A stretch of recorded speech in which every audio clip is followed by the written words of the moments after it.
Sabe, essa é apenas minha própria opinião. Mas acredito nisso. Acredito que Pedro estava com ciúmes de João.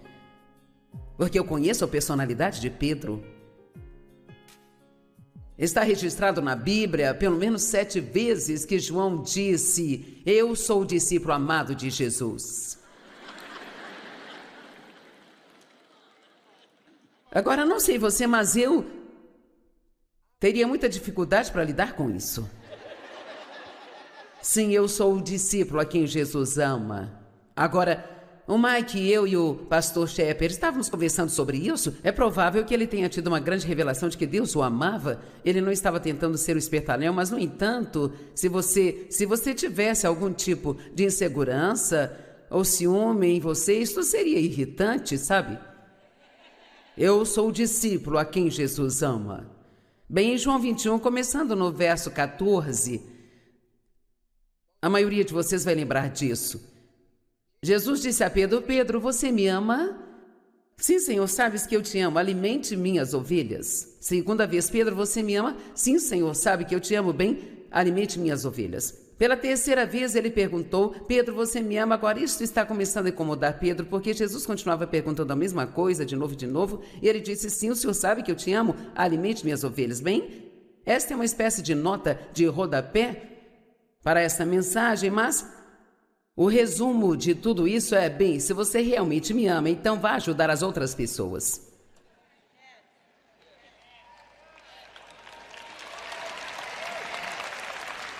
Deixe-me te dar algo gratuito.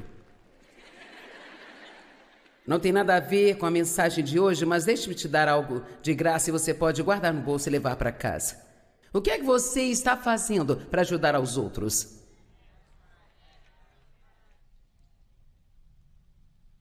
Vocês ficaram muito quietinhos. Cada um de nós deveria estar ajudando outras pessoas. Não tem como nós sermos egoístas e felizes. Amém? Isso não é possível. Então ele disse: se você me ama, ajude aos outros. Então ele continua dizendo a Pedro, ele disse: em verdade te digo, quando você era jovem, você se vestia e você ia para onde queria. E eu acho que ele quis dizer, quando você era um cristão mais jovem, quando somos cristãos bebês, fazemos nossas próprias coisas e Deus tolera tudo.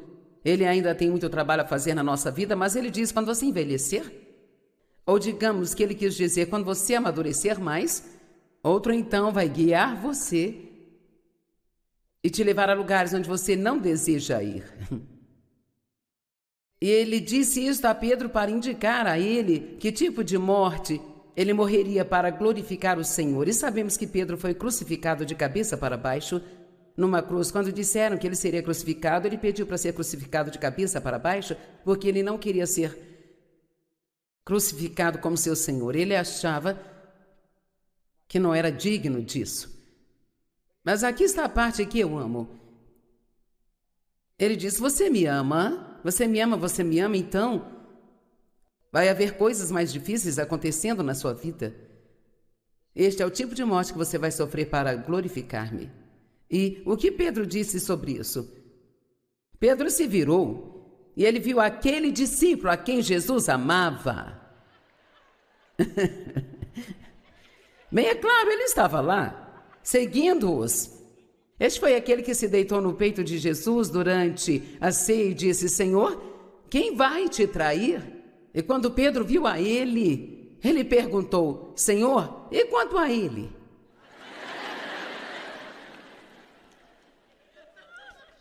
Sabe, essas pessoas eram gente como a gente. Quero dizer, eles tinham discussões, andavam pela estrada com Jesus discutindo sobre qual deles era o maior, sabe?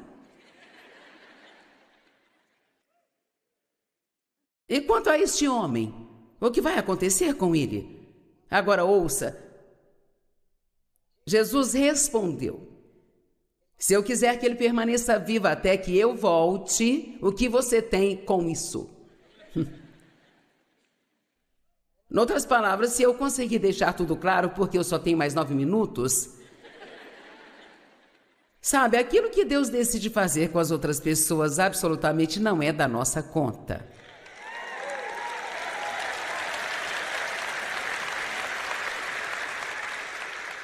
Quero dizer, verdadeiramente, realmente não é da nossa conta. O que temos que fazer é lidar com as nossas próprias coisas e confiar em Deus, de que Ele sabe o que está fazendo. E sabe, eu não sei por que Deus escolheu esta mensagem para eu pregar esta noite aqui. Eu tenho tantas mensagens que eu posso pegar e pregar, mas eu confio em Deus de que qualquer mensagem que Ele me dê, onde quer que eu vá, é a mensagem que eu deveria levar para aquele lugar em particular. E eu realmente acredito, nem todo mundo aqui, é claro, mas algumas pessoas têm problemas com isso. E pode haver algumas coisas em você que ficaram presas aí dentro por muito tempo, sabe? E esta noite pode ser a noite da sua libertação. E talvez você venha se perguntando, onde estão as suas bênçãos, bem? Se você está com ciúme de outra pessoa, isso tem que ir embora antes que as bênçãos possam chegar. Você se lembra de Raquel e Lia na Bíblia? Uma história muito interessante. Duas irmãs, Jacó aparece e ele então coloca os seus olhos em Raquel e a Bíblia diz que ela tinha uma aparência adorável e era tão linda. Cara, ele queria se casar com ela. E a Bíblia diz que Lia, isso está em Gênesis 29:16, Lia era a irmã mais velha e de acordo com o costume deles, a irmã mais velha sempre se casava primeiro. Então, por direito, Lia deveria ter se casado primeiro. Mas ele queria Raquel. E diz a Bíblia que Lia tinha os olhos fracos. Eu acho que é uma boa maneira de dizer que ela era a irmã feia, sabe?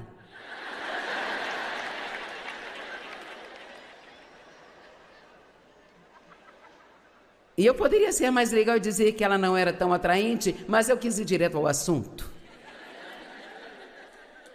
E talvez haja alguém aqui hoje e você se sente como a irmã feia da família. Talvez haja um homem aqui e você tem um irmão que era a estrela em todos os esportes e você mal conseguia quicar uma bola ou talvez você tenha um irmão que era extremamente inteligente, sempre tinha ótimas notas e você se esforçava e passava por apertos. E eu me pergunto, quantas pessoas estão aqui nos assistindo ou online ou em outras mídias e você tem alguém lá na sua própria casa, um irmão a quem você não conseguia amar somente porque ele tinha algo que você não tinha e você ficava com ciúmes. E sim, vou fazer um apelo hoje, então prepare-se.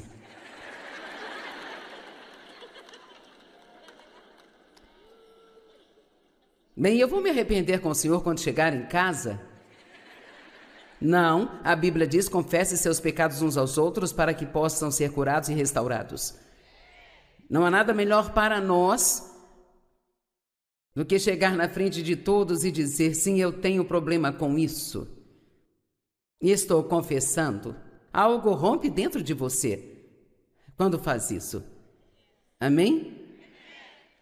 No entanto, acredito que muitas centenas de milhares de pessoas para quem esta mensagem vai pela internet e várias outras mídias, realmente temos um número muito grande. Certamente haverá algum arrependimento acontecendo em algum lugar e também alguma restauração de alguns relacionamentos em famílias e talvez até mesmo em igrejas. Sim, há ciúmes nas igrejas. E então Jacó trabalhou 7 anos para ter Raquel. E Labão, seu tio, embebedou e ele acordou na manhã seguinte com Lia, com seus olhos fracos, ao lado dele. Tenho certeza que ele ficou chateado com isso, mas sabe do que ele esqueceu? É provável que tenha se esquecido de todas as coisas que fez com Esaú. Porque sabe, tudo que vai e volta. E muitas vezes, quando algo acontece conosco, nós não entendemos por que aquilo está acontecendo, mas nos esquecemos que fizemos a mesma coisa com outra pessoa há muito tempo em algum lugar. Amém? Então ele teve que trabalhar mais 7 anos. E então finalmente teve Raquel. Mas sabe o que eu acho realmente interessante sobre essa história? É que Raquel não podia conceber filhos. E Lia teve um filho após o outro. Ok, bem. Lia ela não era talvez tão bonita. Não fala nada sobre ela ter uma aparência adorável, sabe? Mas ela tinha filhos, o que era muito importante naqueles dias.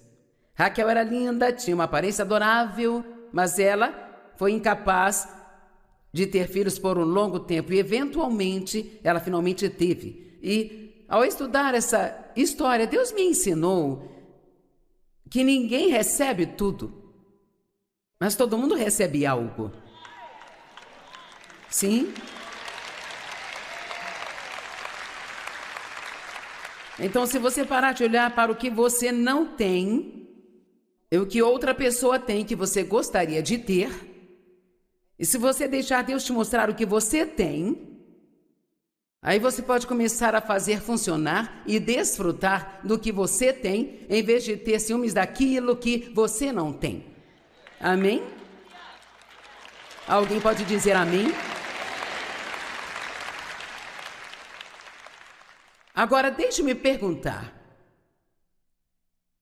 Se você está aqui hoje, você tem, ou teve, porque hoje você vai se livrar disso, um problema nesta área. Se há alguém na sua família, um amigo, alguém com quem você trabalha, alguém lá na sua igreja, que você tem esse ciúme podre preso dentro de você e quer jogar fora e se livrar disso, quero orar por você, em todas as mídias, onde quer que esteja. Se estiver assistindo em casa, pode se juntar a nós. Eu vou pedir que você seja ousado e se levante agora, para que eu possa orar por você. Obrigada. Obrigada.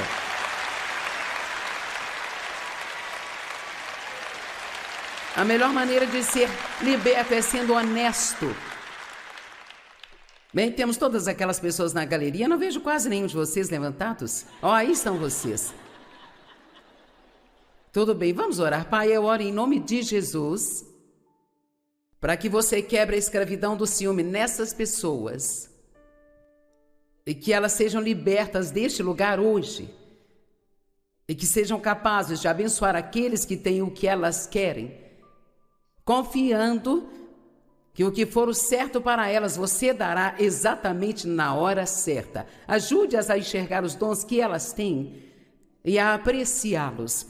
E se precisarem ir fazer as pazes com alguém, eu sinto especialmente que há alguns irmãos que precisam ir e simplesmente fazerem as pazes. E talvez até mesmo se arrepender com as pessoas de terem ciúmes delas, para que possamos ter cura no corpo de Cristo e a sua forte unção de volta e sermos testemunhas para o mundo. Eu agradeço, Pai, por quebrar essas cadeias e por libertar todas essas pessoas, em nome de Jesus. Amém.